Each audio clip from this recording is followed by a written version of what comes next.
Coucou les amis, bienvenue chez la Geek de la finance personnelle où je vous apprends l'investissement simplifié. Aujourd'hui, on parle d'un sujet super important.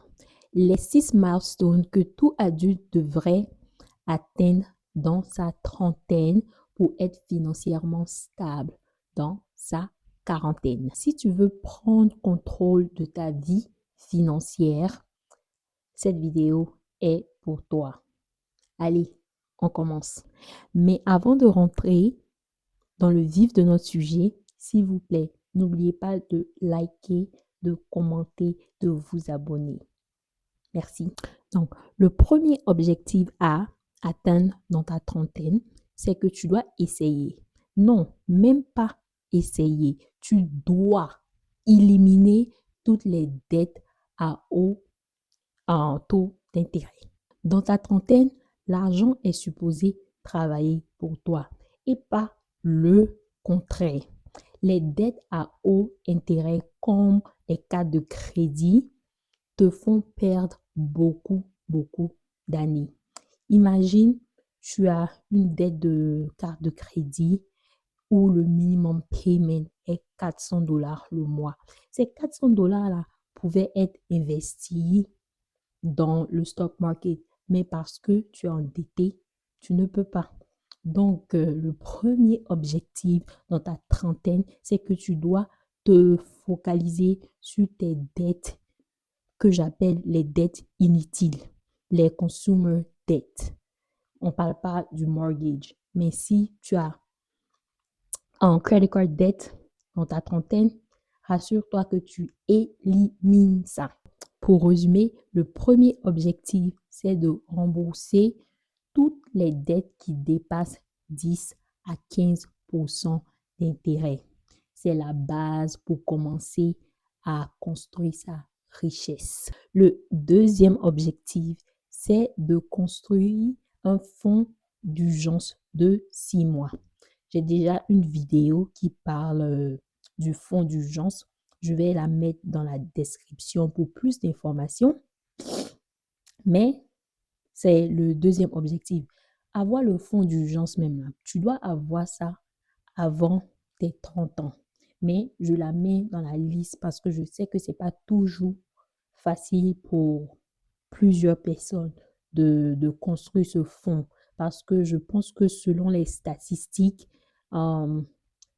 plus que la moitié des Américains n'ont même pas $1000 d'épargne en leur nom. Donc, je sais que ça, c'est difficile. Donc, je la mets sur cette liste. Dans tes 30 ans, dans ta trentaine, tu dois te rassurer que tu as pu construire un fonds d'urgence de au moins 6 mois. La stabilité financière, c'est d'abord la sécurité. Et avoir 6 mois de fonds d'urgence, ça te permet d'être secure. Ça te donne la sécurité en cas de perte d'emploi, en cas de maladie, en cas d'urgence familiale. Tu ne vas pas je sais pas comment dire ça, tu vas pas paniquer parce que tu sais que tu as de l'argent de côté. Donc, voilà, c'est pas joli à voir d'avoir 30 ans et plus et puis à la moindre, au moins problème, tu paniques. Voilà. Donc, deuxième objectif. Troisième objectif, c'est d'investir au moins 10% de ton salaire. Encore, je répète, investis au moins 10% de ton salaire. Ton avenir dépend de ce que tu investis aujourd'hui. Donc, l'objectif, c'est d'investir au moins 10% de ton salaire dans les placements. Et si tu veux accélérer ta liberté financière, pourquoi pas? Tu peux augmenter les 10% à 15%. Ou peut-être 20%. Pourquoi pas? Moi, personnellement, en fait, l'avenir ne me fait pas peur.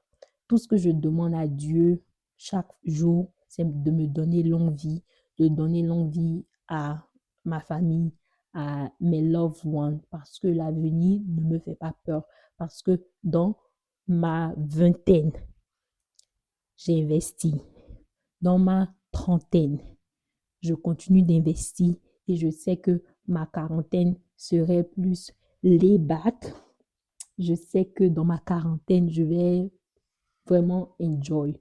Donc, voilà, juste l'envie et la santé. Et quand je parle d'investissement, je pense que je dois préciser où est-ce que vous devez investir. Donc, vous pouvez investir dans votre 401k, très important, très, très important. Vous devez vous rassurer que euh, vous ouvrez un Roth IRA, qui est le Individual Retirement Account. Vous pouvez investir là-bas. Vous pouvez aussi investir dans les brokerage accounts et rassurez-vous que vous investissez dans les index funds, dans les ETF. Ce sont les plus safe. Ça vous garantit 10% de retour sur investissement. Donc, voilà. Objectif numéro 4, c'est d'avoir une réunion financière mensuelle. Si vous êtes single, vous pouvez le faire seul. Si vous êtes marié, vous pouvez le faire avec votre partenaire. Ça, c'est pas quelque chose que je fais maintenant, mais à partir de janvier 2026, c'est quelque chose que je veux incorporate dans ma dans ma vie, avoir, avoir une réunion financière mensuelle. Et cette réunion va servir à parler de budget. Donc, parler de, OK, ce mois-ci, voilà le budget qu'on a fait et voilà le budget et comparer budget versus réalité et puis voir où est-ce que vous pouvez changer. Et dans cette réunion aussi, parler de vos dettes. OK, on a 10 000 dollars de dettes. Ce mois-ci, on a pu payer 1 000 dollars. OK, le mois prochain, est-ce qu'on peut increase? Est-ce qu'on doit decrease? Les trucs comme ça. Je pense que en parlant des topics comme ça, vraiment, ça va vous motiver vers votre goal. Donc, vous pouvez aussi parler d'objectifs, vous pouvez aussi parler de projets futurs, pourquoi pas. Objectif numéro 5. Je pense que cet objectif, c'est pas tout le monde qui va aimer, mais je pense que beaucoup d'entre nous en font déjà ça. Je pense bien. Euh, donc, objectif numéro 5, c'est de donner 10% de son salaire. Et qu'est-ce que je veux dire par ça? C'est de donner, je pense, soit en dîme pour les chrétiens. Je pense que chez les musulmans, on appelle ça la charia. Si je ne me... je pense que c'est la charia. Donnez 10% de votre salaire. Je sais que ça ne plaît pas à beaucoup de personnes, mais je pense que étant africain, je veux penser, j'ose croire que la majorité d'entre nous font déjà ça ou fait déjà ça. Prenez un, laissez l'autre. Mais voilà, moi je me dis que si c'est quelque chose que les deux plus grands livres religieux parlent de ça, la Bible parle de ça, le Coran parle de ça, donner 10% de son salaire, très important. Payer la dîme, c'est pas seulement un objectif ou une obligation religieuse, mais c'est aussi une discipline financière, une manière de remercier le Seigneur pour ce qu'il vous a donné et aussi une manière de soutenir la communauté et d'aider ceux qui ont moins que toi. Donc, ça, c'est très, très important. Et même quand on enlève la religion, il y a beaucoup de studies qui montrent que le plus tu donnes, euh, le plus ça revient. Et aussi, le plus tu donnes, the better life quality you have. Mais aussi, je veux faire une pause et dire que c'est pas parce que euh, la Bible dit que le plus tu donnes, le plus tu reçois. Donc, tu vas donner en attendant de recevoir. Je ne pense pas que ça marche comme ça. Si tu fais ça, ça ne va jamais marcher. Donc, à toi de voir. En dernière position, en sixième position, c'est de créer un bucket list sur 10 ans. Vous savez, construire sa richesse. Oui, c'est vrai, c'est bien. Vivre la vie, c'est encore mieux. Donc, écrire une liste de rêves pour les 10 prochaines années. Ça peut être un voyage que vous voulez faire, un voyage de folie que vous voulez faire. Ça peut être acheter une maison, ça peut être des projets personnels, ça peut être investir un goal que vous voulez avoir. Oh, dans 10 ans, je veux avoir 100 000 $ d'investir dans le stock market, des accomplissements. Voilà, je pense que avoir cette liste et puis toujours, chaque mois, chaque 2 mois, regarder la liste et puis voir comment vous êtes close, vous êtes proche de votre goal. Je pense que ça, c'est très important. Voilà. Donc, avoir cette liste d'accomplissements pour les 10 prochaines années, ça te donne une raison de gérer ton argent intelligemment. Les finances, c'est pas seulement les chiffres, mais c'est aussi la liberté. Voilà. Donc, si tu accomplis ces 10 milestones dans ta trentaine, tu seras parmi les top 10% des personnes financièrement stables. Et c'est tout ce que je vous souhaite dans la vie. La vidéo tire à sa fin. Et j'espère que la vidéo vous a plu. J'espère que je vous ai donné des pointeurs qui peuvent vous aider.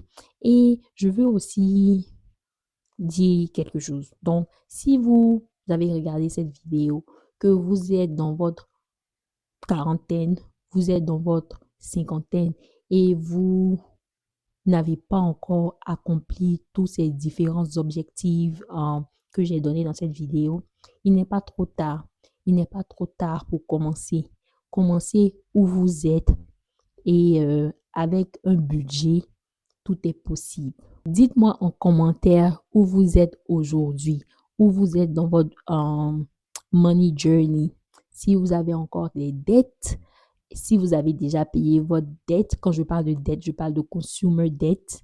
Si vous avez déjà payé ou voilà, dites-moi où vous êtes dans votre money journey. Si vous avez des questions, laissez-moi ça en commentaire. N'oubliez pas, la liberté financière, c'est un marathon et pas un sprint. Ce qui veut dire le marathon, le but, c'est d'arriver à destination. It doesn't matter how long it takes you. Le sprint, c'est tu veux dépasser ton ami. Dans la liberté financière, il n'y a pas une affaire de dépasser qui que ce soit. Chacun move à son propre pace. Donc, merci beaucoup.